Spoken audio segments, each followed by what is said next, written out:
Dear all, I would start by thanking all of you for your active participation and contributions to the virtual working group under difficult circumstances.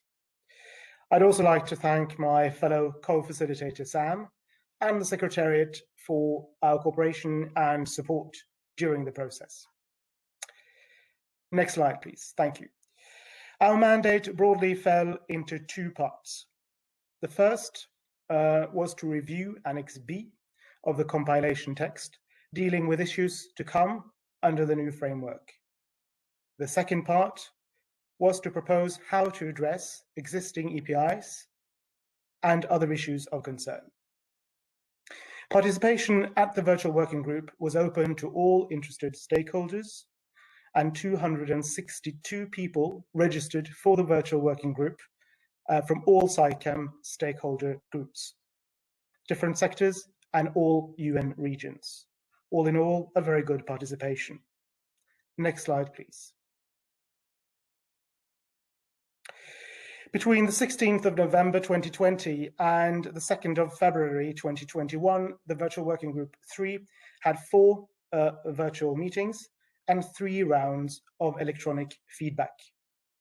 In these 3 rounds, we, the co-facilitators and the Secretariat, received 44 electronic submissions from stakeholders. The final outcome document is available on the SAICM website, and we invite all to study it. The text is based on the virtual discussions and the written input from stakeholders.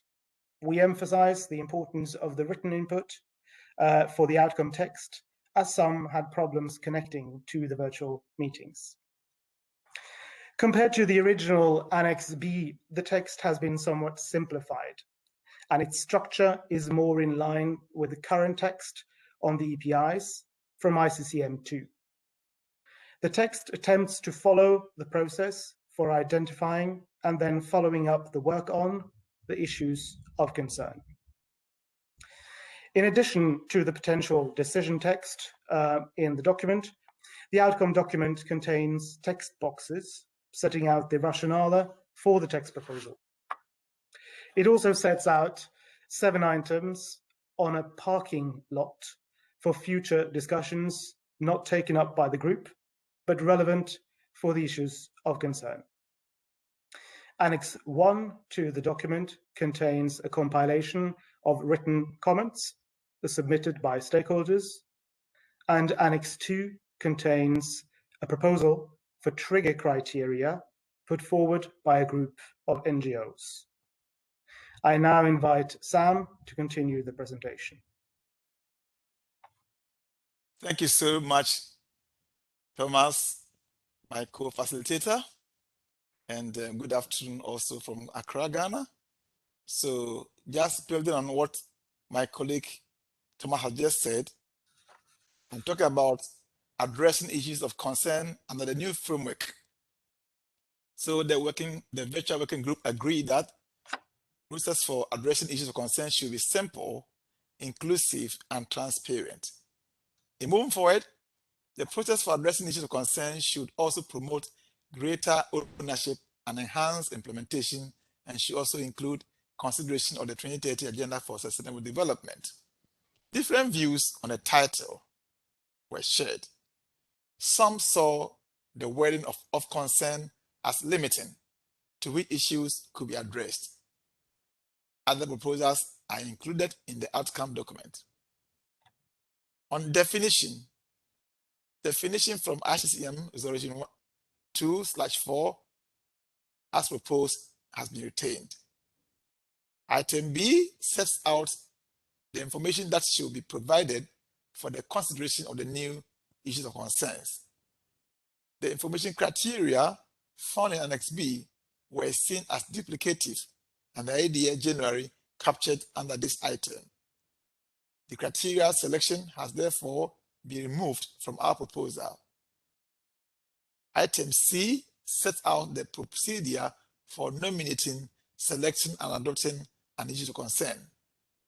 There was general support for the nomination procedure set out in Annex B in the compilation document, while noting there is a significant amount of bracketed text. Issues of concern will arise and evolve over time, as we know, and nominations will be allowed at any point.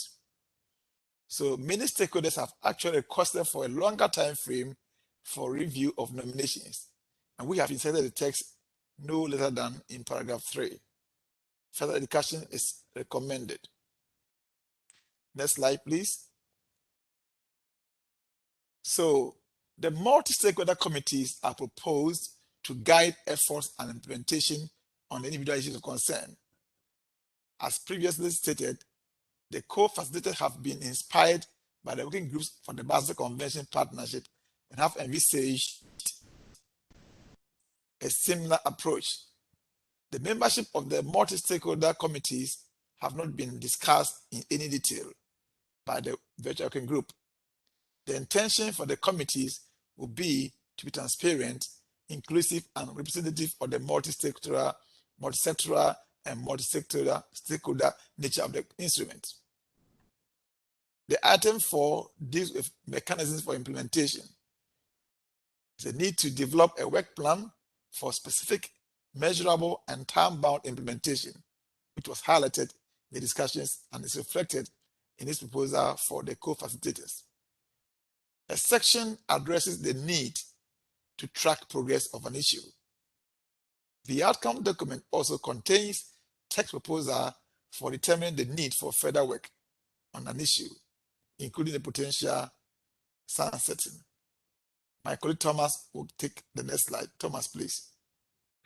Thank you very much, Sam. Now, the second part of our mandate dealt with the current EPIs and other issues of concern.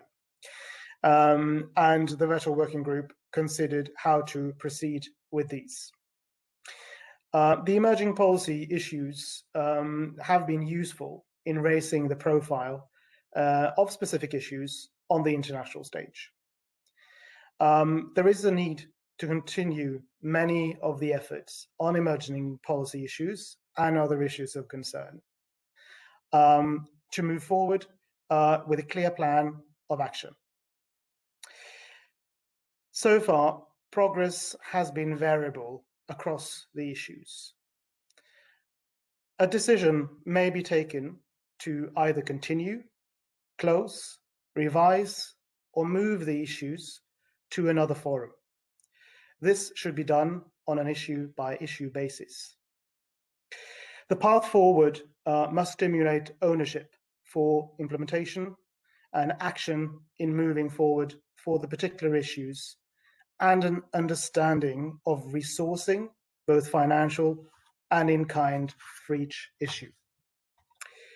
We agree that the decision-making on the future of the emerging policy issues and other issues of concern should be transparent. We would encourage that the SAICM 5 adopt an omnibus resolution on the existing SAICM emerging policy issues and other issues of concern. This decision, in our view, should address a number of issues set out in Roman 4 in our outcome document. The general idea is that the current EPIs that are continued into the new framework are brought into line with the new issues of concern in order to have one set of issues for the future. Next slide, please. On the existing EPIs, the co-facilitators have proposed a schedule and a procedure to determine and set the path forward on the existing EPIs and other issues of concern already at SAICM 5. To support the decision-making at that meeting, the SAICM 5 Bureau could consider inviting the lead agencies of the IOMC, governments, and other relevant stakeholders to report through the Secretariat by a deadline to be considered on progress in the implementation of the EPIs and other issues of concern to date. Furthermore, if the IP4 at its meeting agrees or supported, the responsible IOMC organizations, in consultation with the stakeholders, could propose a draft work plan that outlines the immediate priorities and the rationale to continue to address the specific issue under the new instrument. This would be done at a certain point in time prior to the SAICM 5, and it would include A, an assessment on how they contribute to achieving the strategic objectives and targets of the new instrument, and B, propose additional indicators as needed for the relevant targets. This would provide the necessary information for SAICM stakeholders in the decision-making on the future of the EPIs or issues of concern at SAICM 5. I then invite Sam to conclude our presentation. Thank you so much, Thomas, my co-facilitator. I believe that we have come very far. So first of all, let me take the opportunity in thanking the SAICM 5 president, the bureau members, and the co-chairs who actually thought it wise to put in place the idea of the virtual working group because of COVID-19 pandemic. But for this idea of virtual working group, we wouldn't have gotten to where we are now because we can't meet in the face-to-face meeting.